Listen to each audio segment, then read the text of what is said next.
अस्सलाम वालेकुम नाज़रीन, सिंध अजरक न्यूज़ ख़बरुनि जो सिलसिलो जारी आहे। तव्हां सां खैरपुर नाथन शाह मां ख़बर शेयर कंदा हलूं। खैरपुर नाथन शाह में human rights unity foundation taluka, Khairpur Nathan Shah ऐं Ali Shah women development society taluka Khairpur Nathan Shah जे तरफ़ां 14 अगस्त जश्न आज़ादी जे ख़ुशीअ में नंढनि ॿारनि में मिठाई विराई वई। वतन अज़ीज़ जे ख़ुशहालीअ लाइ पिणु दुआ बि घुरी वई। खैरपुर नाथन शाह जे सदर कुर्बान अली मला सिंध अजरक न्यूज़ सां ॻाल्हाईंदे चयो त वतन अज़ीज़ जे लाइ जान भी कुर्बान है।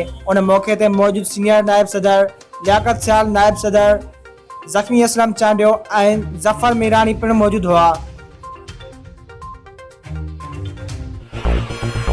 वधीक ख़बरूं ॾिसण लाइ विज़िट कंदा असांजी वेबसाइट www.sindhajraknews.com।